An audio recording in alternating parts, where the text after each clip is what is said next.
kay wa man ko magustuhan sa akong ugangan. Ako na lang siyang gibirahan sa gabihan. Kining mga ugangan DJ Sam mao gyud pirmi ang magsugnod og kagubot sa pamuyo sa magtiayon.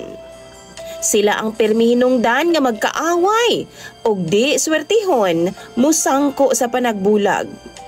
Tag-as kayo mga standard, wa baya sa lugar.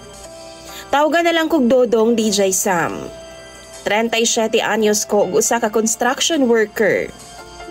Ako nga asawa DJ Sam, usa siya ka maestra sa daycare. Nagkauyabing duha kaniadto kay hatid sundo man ako siya sa sitio nga iyahang gitudluan.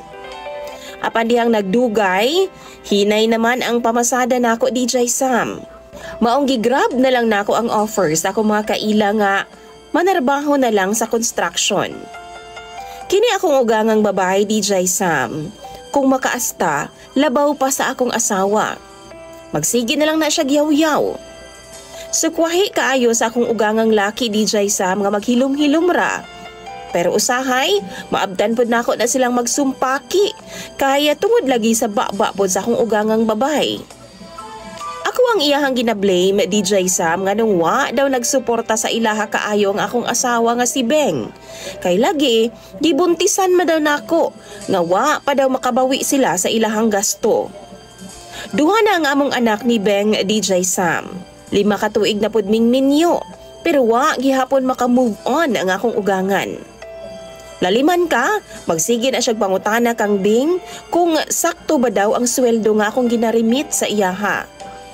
Kung magpabadlong ba daw ko, ay dila lagi day way labod nako ug siya daw mismo ang mukastigo sa ako . Ginabaharan pa ko niya DJ Sam, magkilawon lagi daw ko niya way suka-suka. Kada Miyerkules gid na, muadto na siya sa amo ang engineer aron nga mag-cash advance. Sweldo na ako DJ Sam, mag-una-una na siya ditog pila. Apan kay lagi, di man ako siya asawa aw di gyud ya makuha. Maglagot ko usahay DJ Sam, mao nang di nako tagaan. Didto pod na siya magsigigyango og yaw-yaw sa akong asawa.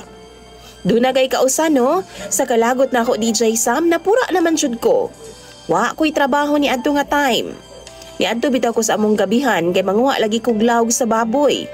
Nanguha ko gabi DJ Sam, aron akong latan. Gisundan ba naman ko og yaw-yaw sa akong ugangang babay? Sakto pod kay sayo pa to sa buntag ug nakatawel pa siya sa iyang ulo. Buot pasabot bag-o siyang ligo DJ Sam. Awa na nako siya gipasaylo oy. Sayo kay nagyaw-yaw labaw pas akong asawa. Gibira bitaw nako na siya DJ Sam tunga-tunga sa gabihan ug akong gipakayang dayon. Akong gihabalan. Ayaw di ma. Wa na gud siya makatingog ug igo na lang siya sa pagtugtugaok DJ Sam.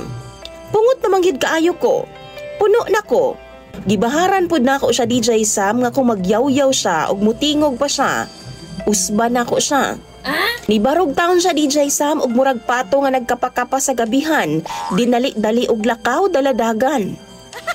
Giandam na pod nako nga akong kaugalingon DJ Sam ug galing man mo report siya sa pulis. Wa man pud ko kapagawas kay kinsa man pud intay ganahan anang tiguang naman. Gipakaon nang jud nako siya tagam DJ Sam. Abi gid gani na akong musumbong siya. Pero every time nga magsugat ming duha, ako siyang ginasipatan. Kaysa naman mapatay pa nako siya. Giato na lang nako. Kay di man gyud madag istorya sa akong asawa.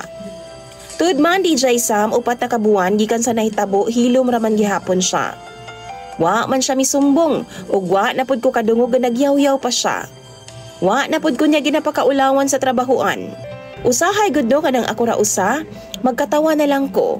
Makonsensya pod ko nga magtan-aw sa akong asawa. Adlaw-adlaw ko nang ginapangayuan og pasaylo sa kahitasan DJ Sam. Tungod kay wa namang gyud ko kapugong sa akong kaugalingon. Unta sa mga ugangan diha, di lang pod intawon magpalabi kay gusto pod namo og malinaw nga kinabuhi nga mga umagad. Daghan kayong salamat DJ Sam ug sa mga viewers nimo. Mangutana lang ko, angay pa ba na akong ikumpisal sa akong asawa ang nahitabo? Imong sender, Dodong.